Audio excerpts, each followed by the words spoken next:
Sangeeta lifestyle and kitchen YouTube চেনেললৈ সকলোকে স্বাগতম জনাইছোঁ। আজি বহুত দিনৰ বিৰতিৰ পাছত আকৌ লৈ আহিছোঁ আপোনালোকৰ মাজলৈ এটা খুবেই টেষ্টি ৰেচিপি। এই ৰেচিপিটো মই ফেচবুক আৰু ইউটিউবত খুবেই বনাই থকা দেখিছোঁ আৰু সেয়েহে ভাবিলোঁ আজি ময়ো বনাই চাওঁ। আজি মই কচু আৰু মাছৰ আঞ্জা বনাবলৈ লৈছোঁ। যিসকলে খাইছে এইখন আঞ্জা সকলোৱে গম পাইছে এইখনৰ সোৱাদ কেনেকুৱা, আৰু আজি মই প্ৰথমবাৰ ট্ৰাই কৰিলোঁ আৰু খুবেই ভাল লাগিল আৰু সেয়েহে ভাবিলোঁ আপোনালোকৰ লগতো শ্বেয়াৰ কৰোঁ। প্ৰথমে মই কচুখিনি বইল কৰি ল'লোঁ, তাৰ পাছত মই মাছকেইপিচ ফ্ৰাই কৰিলোঁ। একেখন কেৰাহীতে মই নহৰু, আদা, পিঁয়াজ, জিৰা, জলকীয়া, অকণমান গৰম মছলা, ধনিয়া পাউডাৰ আৰু সোৱাদমতে নিমখ হালধি দি ধুনীয়াকৈ মই কচুখিনি ভাজি লৈছোঁ। খুবেই ধুনীয়া লাগিল খাবলৈ আৰু সেয়েহে ভাবিলোঁ আপোনালোকৰ লগতো শ্বেয়াৰ কৰোঁ। যিসকলে আজিলৈকে মোৰ দৰে নোখোৱাকৈ আছিল, খাই চাবচোন এবাৰ, খুবেই ভাল পাব। আজি মই প্ৰথম খালোঁ, ভাল লাগিল।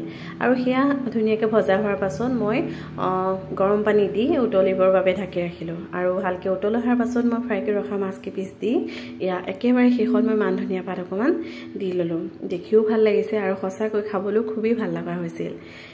তাৰপিছত মই খাবলৈ ল'লোঁ।